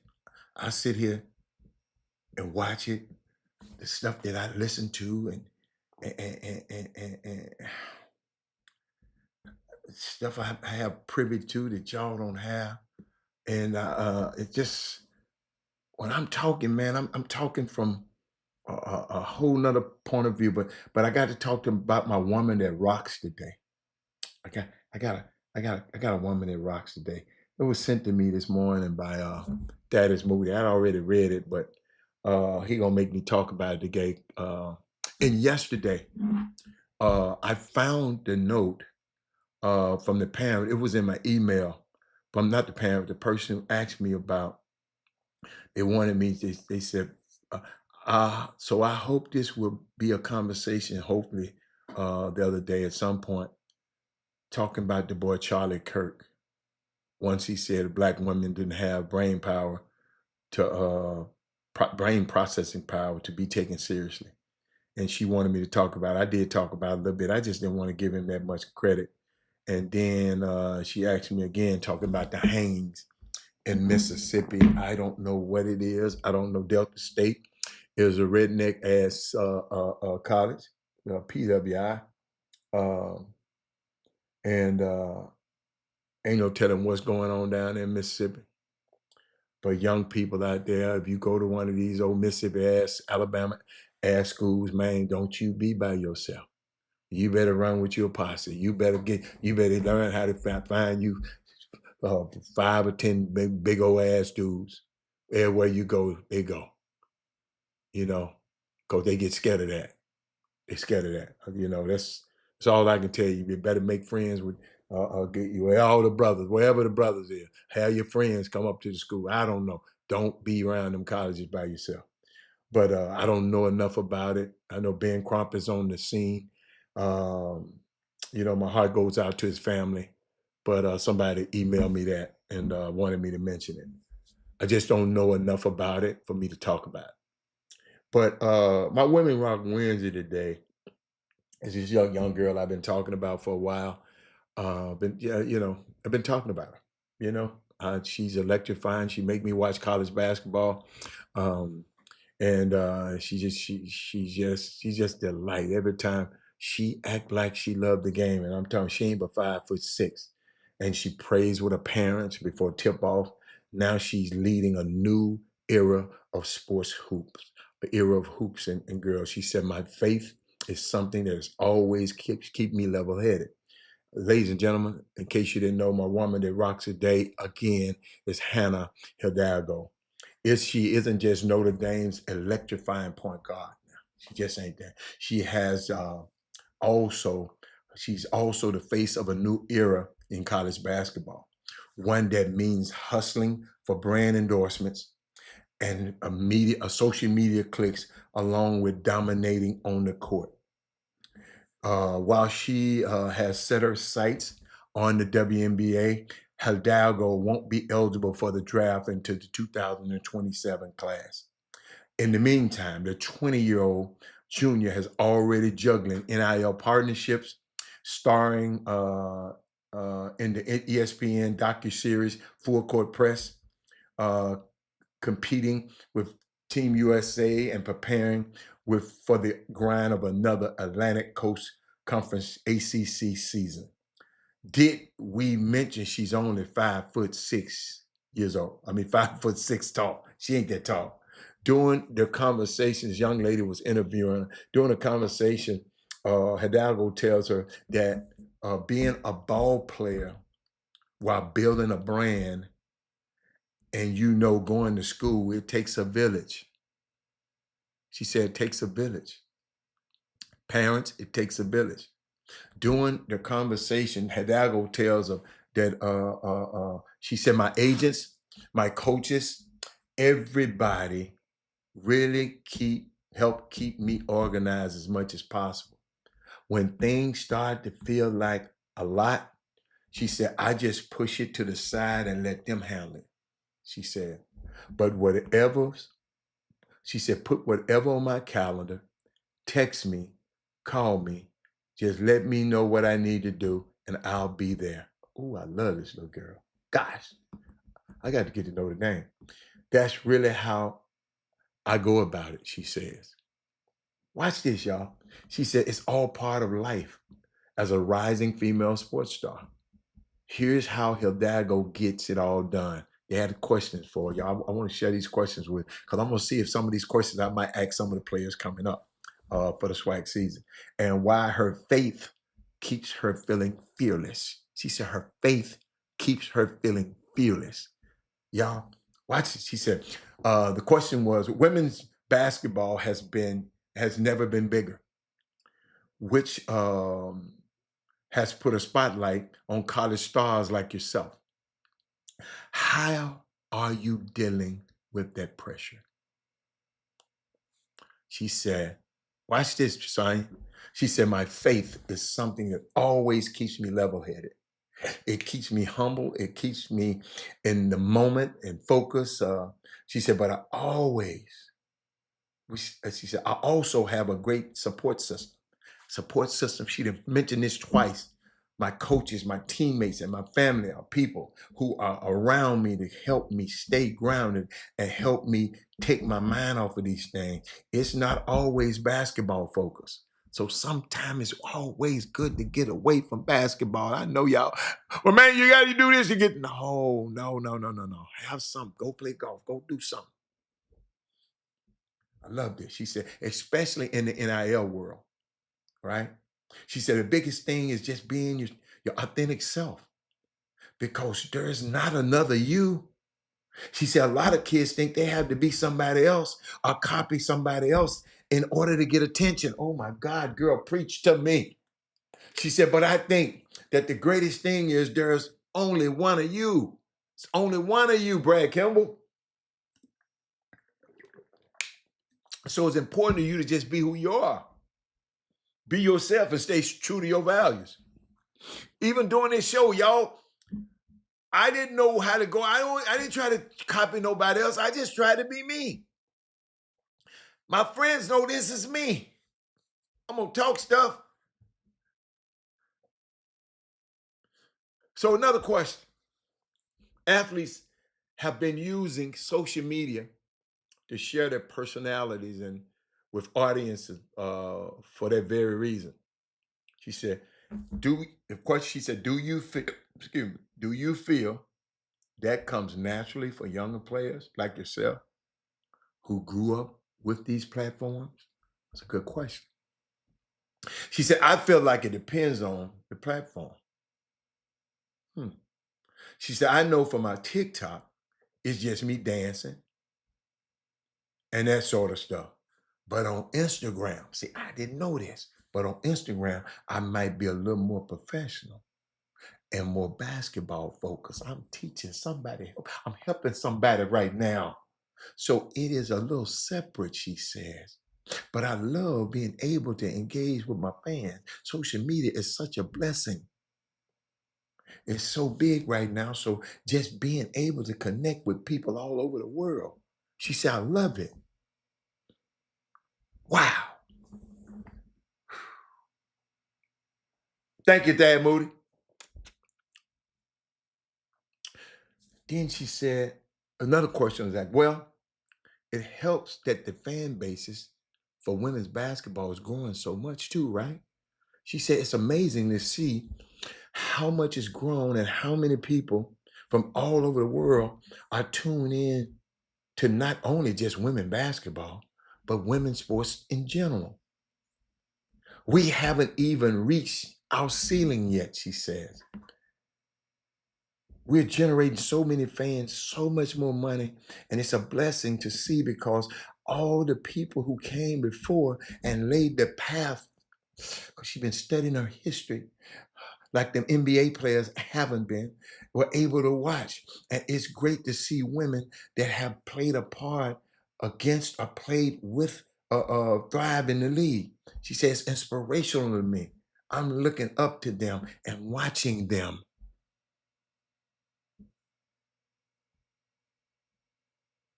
As a college player, you have your focus. It's another question. You have a college player, you have your focus torn between your school and your school, your sport and your schoolwork. How do you manage that? Where my people that send this to your little nephews, your student athletes? How do you manage? She says, definitely a different challenge for sure, because I'm very basketball focused, right? But it's really important, especially being here at Notre Dame. They don't play up there, ladies and gentlemen. They don't take academics lightly, she said. I have to make sure that I am staying on top of my basketball game and also my academic game, because they really don't play here. My support system and everybody around me do a great job of helping me academically. They make sure that they set up the tutorings and the meetings with my teachers. So I'm making sure I'm staying on schedule. Boy, I hope that helps somebody. Sonia, talking about Hannah Hidalgo. In case you didn't know, if guess you just joined in. I'm talking about Hannah. Somebody was she was in an interview the other day. And the interviewer said, it's a lot. When are you going to get downtime? Hannah? She said, I thought I was going to have a little downtime this off season, but I went to FIBA America Cup. So that really took a lot, took up a lot of my time. Having an opportunity to go out and play for the USA is something that's always so surreal to me, she said. To be just able to travel the country and even play against the foreign teams and compete with the best in the world. So that was great. But now I have a little bit more, I have a little more downtime. I'll be able to go see my family and my friends. I love to travel. I love to be able to see the world and be outside, be with nature. That's really what I'm looking forward to doing. Having some time away from basketball is so important. Having some time away from basketball is so important. Having some time away from basketball is so important for any athlete. Just having some time away from their sport is so important because the season is so long. We're doing it every day, like 24/7. When you wake up, you lift, you go to practice, you do things like that. So it's important that you, she said, what she said? She said, it's so important we do have off time. Yes, you still talking, taking care of yourself, but you're still getting in the gym and putting in work, but also have a great balance of stepping away and kind of enjoying your youth. Wow. I'm loving this girl. Y'all liking this? Anybody? Y'all, all of these lessons that can be applied in all parts of your life now. This just a little young 20-year-old girl just giving us these wisdom, these nuggets I want to get to y'all. She said, they asked you a question. They said, how does your off-season routine in the gym differ from when you're in season? Good question. She said, all season is about getting stronger, ladies and gentlemen.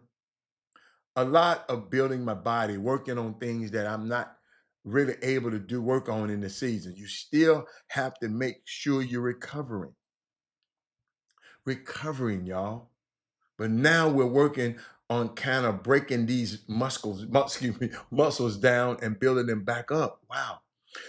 Working on skills that I'm not able to otherwise. So she take herself through this thing. What does recovery look like? In case parents, you didn't know, the Normatec, the suppression boots. She said, cold tubs, icy hot, ice pads. I need to give me some of this. Massages. I need that Normatec thing. Just make sure that I'm taking care of my body, especially, she said, being smaller, I get banged up a lot. It's important that I'm making sure that I'm constantly taking care of my body in these situations. So she just talked a little bit more. Okay, they asked her another question. Who is your number one call? Oh, I like this. Hold on. They asked her, it gave her some rapid fire questions.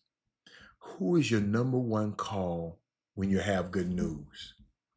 Sonia, who is your number one call when you have good news?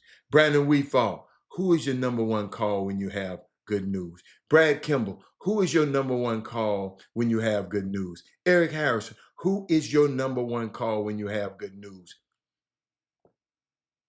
H.R. Bartholomew, who is your number one call when you have good news? Paul Miranda, Sonia Sanford, who else? Sean Washington, David, who is your number one call when you have good news? Who? Who the first person you call? That's a good one. Ain't nobody?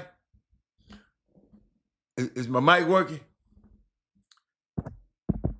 Testing, testing, 1, 2, 3. Is my mic working?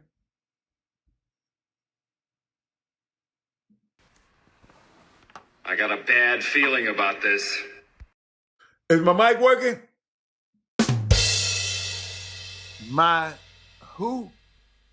My spicy? My spicy? Who is spicy? Oh, my spouse. Whew. I like that, son. It tells me a lot about your husband. It tells me a lot about him. Thank you for allowing your wife to be on here on Women Rock Wednesday, sir. Mr. Santa. Thank you. Who else? Who else, y'all? Who else?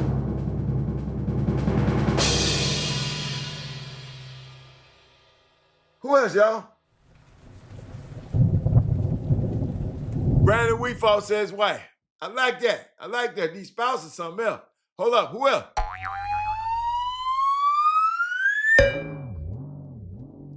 Who else?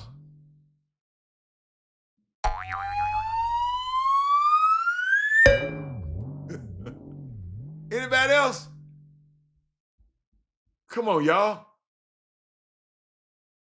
All right, Ani. I'm putting you on. Hold up. Who else?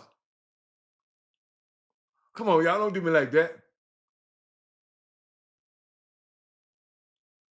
Wait a minute. Come on now. Don't do me like that. Your coach say you suck.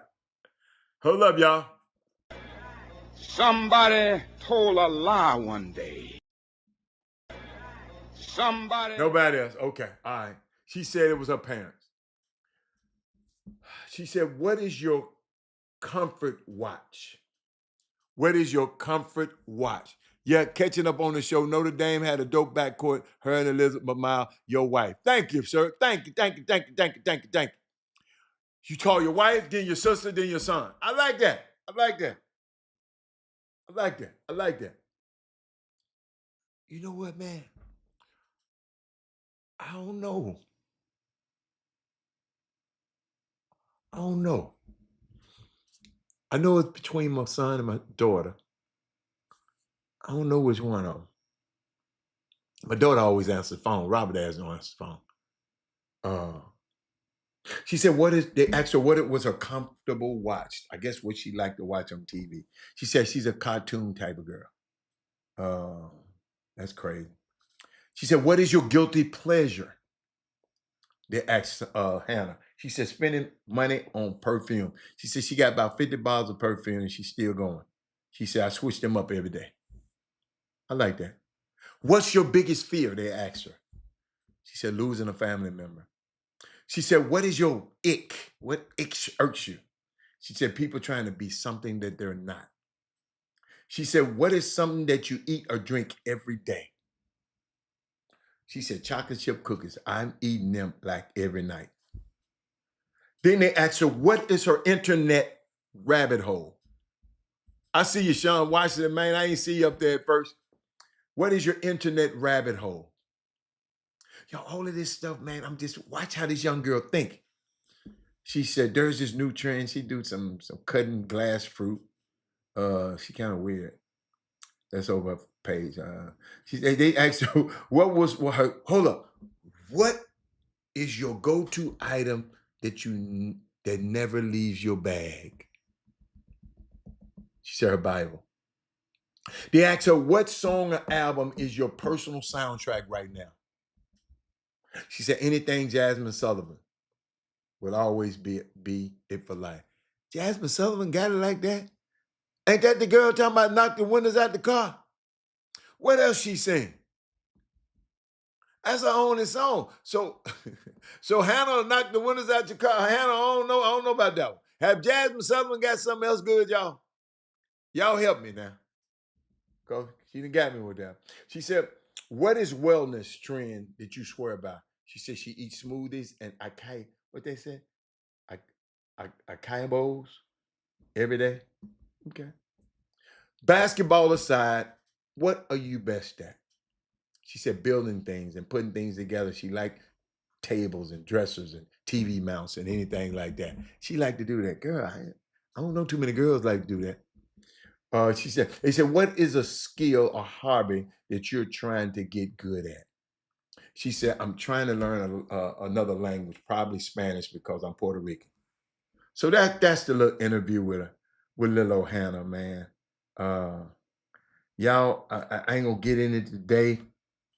Probably gonna get in it a little bit tomorrow, but this Kawhi stuff is getting crazier and crazier and crazier and crazier. And then I guess I'll talk about that tomorrow. Let me see what else. Talking about, I got some NBA stuff I'm gonna share with y'all tomorrow. Jasmine Sullivan has a great voice. Hold up. Is that the same girl talking about she'll break the windows out your car? Is that the same girl? Have I got that right? I bust the windows out your car, something like that. Is that the same girl? Somebody answer me, please. Because I'm trying to find some of her music. She told me she got a great voice.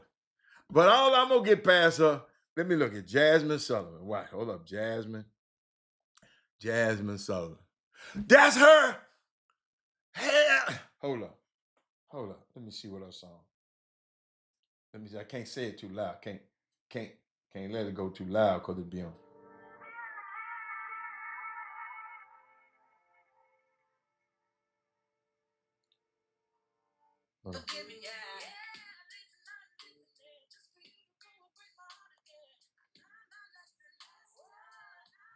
She all right. I like her. See, I'm gonna listen to it now. I didn't know. I bust the windows out the car was the only thing when she said that. I couldn't stand nobody to think about busting the windows out my car. So I ain't like that. So okay, I like that. Okay. Thank you, Sonya. See, you just got me. Jasmine Sullivan gonna get a listen today. Okay. So got some NBA stuff for you. I got some y'all know what time is. Speaking of Jasmine Sullivan, I'm gonna listen to it when I get off the air. I can't listen to it. They won't let you do that. But I was thinking about, speaking of music, y'all, I saw this medley. I was at his concert a couple of times, but it just made me, I watched this medley of Babyface performing all the songs that he wrote for other people. Are y'all familiar with that? Are y'all familiar? Would he be one of the greatest artists of all time if he never gave those songs away? Anybody familiar with all the songs? I went to the concert one time and I said, damn. Drew Hill, we're not making love no more. He wrote that, produced that. Did y'all know that? Then another one, These Are the Times by Drew Hill. He wrote that too. I can't play them because, they get mad at him. I didn't know. I mean, I knew, but he amazing. Mary Jo Bride, Not Gonna Cry. I'm not gonna cry, no, whatever that, I used to be your when your secretary. Hold up. Tony Braxton, another sad love song. I Get So High. Love should have brought you home last night. Breathe Again. You Mean the World to Me. All of her hits he wrote.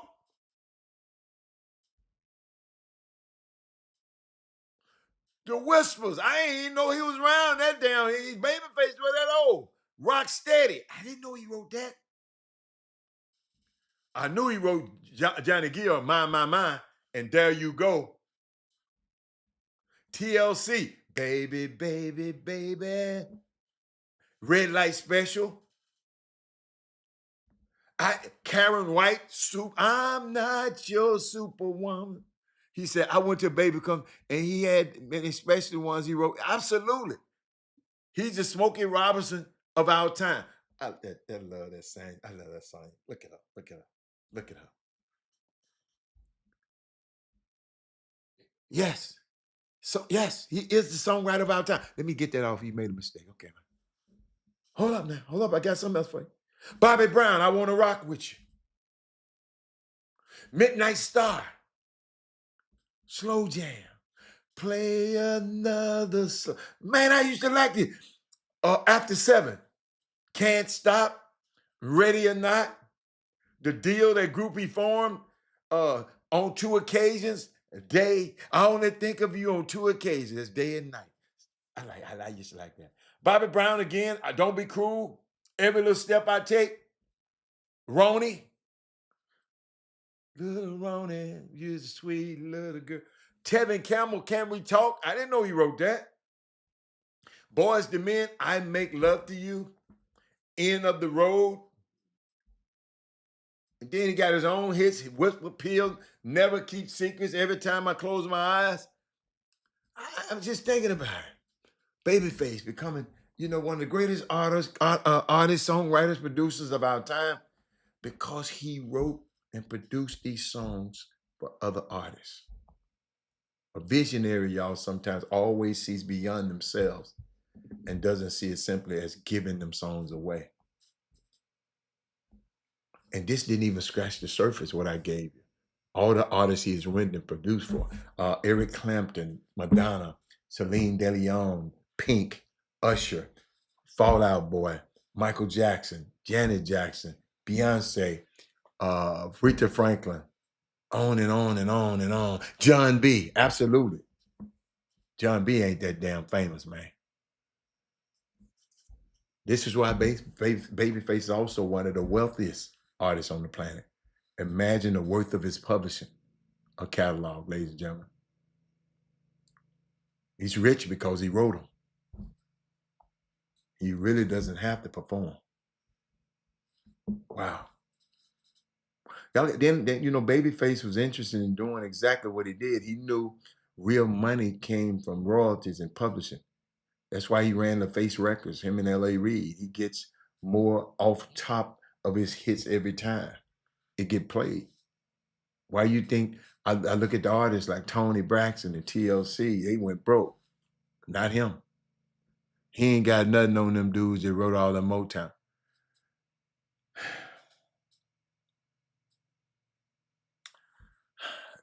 This lady said, wait a minute. He is the Smokey Robinson of our time, King Stick. You got to go and tell me he ain't got nothing off them people.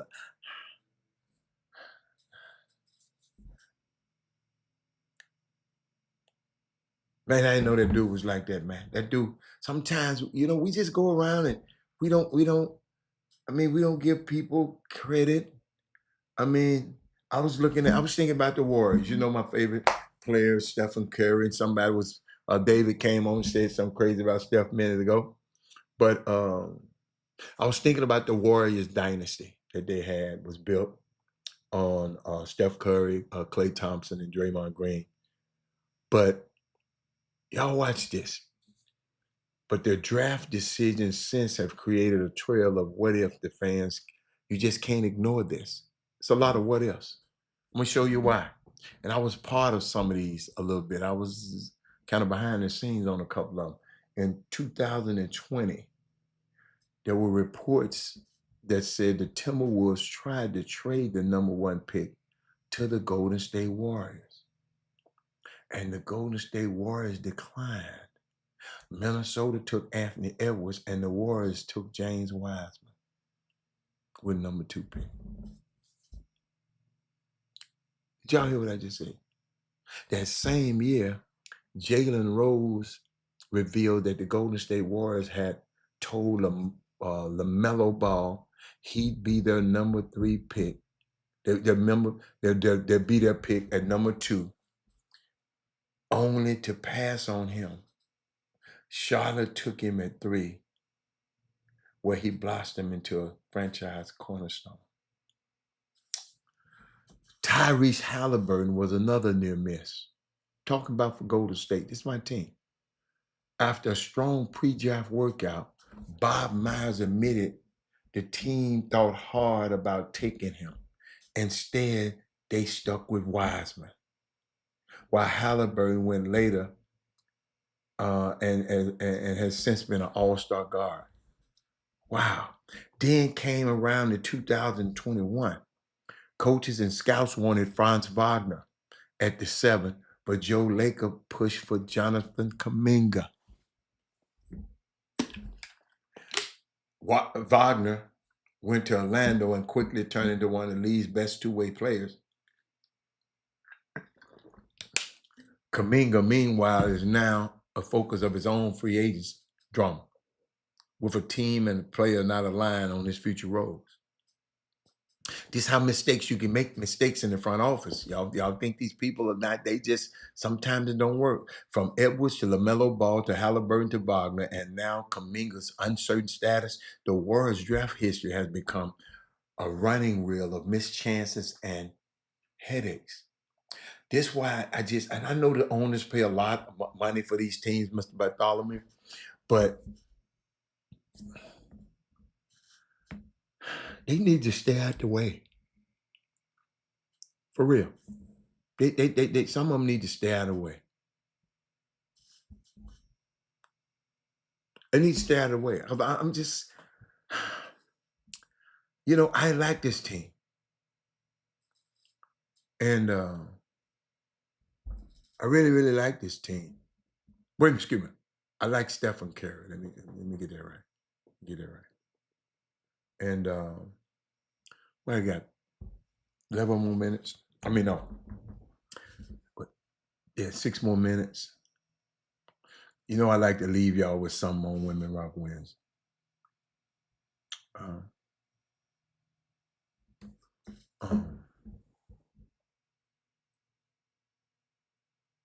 like to leave y'all with something.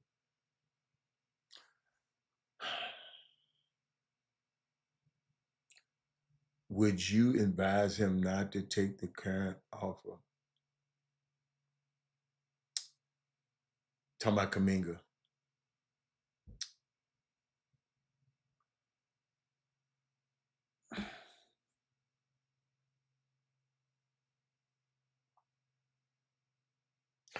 I don't know in his case, because what I did, I would tell him that because I know the kid don't want to be there. I would tell him the kid don't want to be there. It's a terrible relationship. They don't respect him business-wise. They don't respect him. That's why they don't think enough of him. So I would technically, it's not going to be good, because what they're going to do if they sign him, if he sign this deal, they'll be able to have his rights and do whatever they want with it. If he don't, and just do the qualifying offer, he can just play 1 year and become a restricted free agent. So, he, no, I wouldn't sign that deal. Glad you asked me that.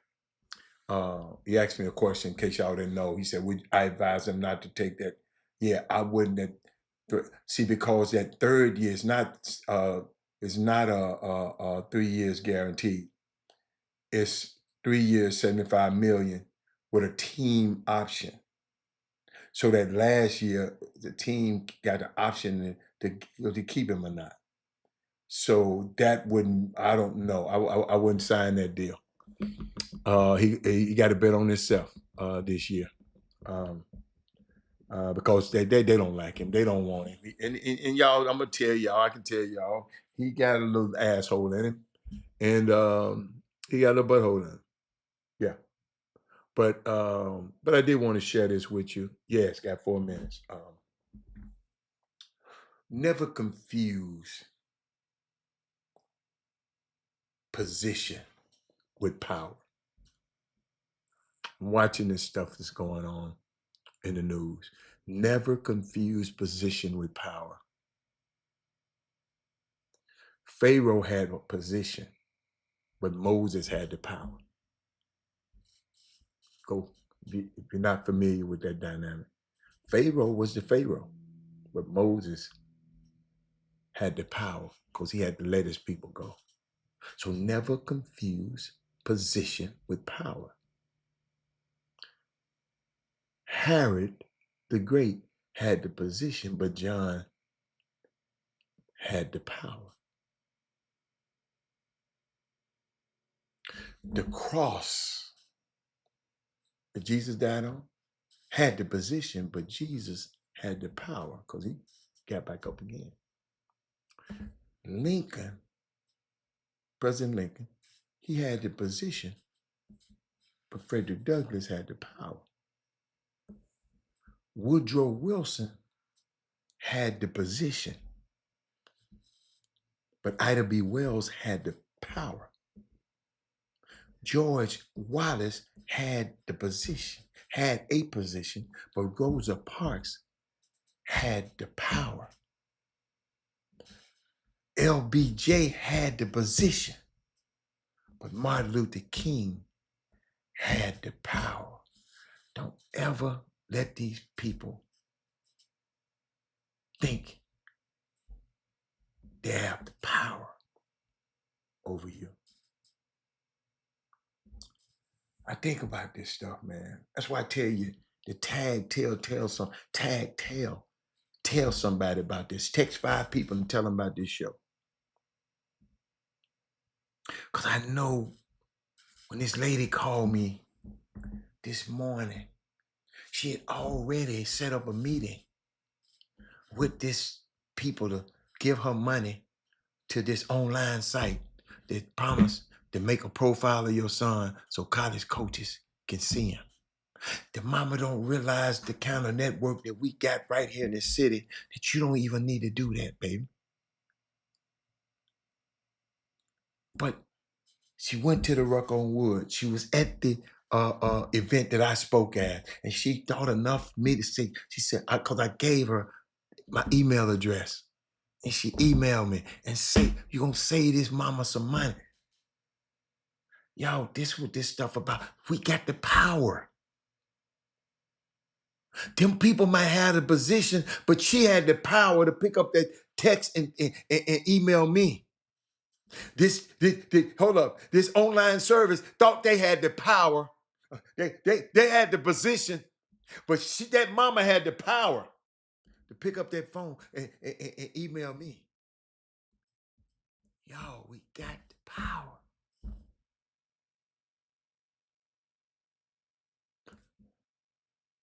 Golden State Warriors got the position, but this young man got the power. If he take the qualifying offer, he just play 1 year for them. Play. Automatic no trade clause. They can't trade him with that 1 year. After that year's over, he become an unrestricted free agent. He can go wherever he wants to. They got the position, but he got the power. I'm glad you asked that question, Coach. That's it for me. I had some more for y'all, but I must say that for tomorrow. I had some more tomorrow. Because Women Rock wins, I always have to give y'all some. Because the women are the backbone of this society. And I know if they have it, they're going to give it to their kids. That's why I love for women to be on the show. And that's why I love Women Rock Wednesday. So I'm out of here, y'all. I got a couple of things to do. But I really had fun with y'all. I really, y'all, I learned some stuff for y'all today. I learned some people talking about, that man said, hold up. This man said, hold up, I can't believe that man did this, y'all. That man said, I said, who the worst player on this list? Not to say he wasn't great, but just on this list. That man said, Kevin Durant. All of them, Jabbar, Shaq, Tim Duncan, Kevin Durant, LeBron, Magic, Kobe, Michael, D-Wade, and Steph. They said, who the worst on this? And that man said, Kevin Durant. Unbelievable. But I'm out of here, y'all. I'll see y'all on tomorrow.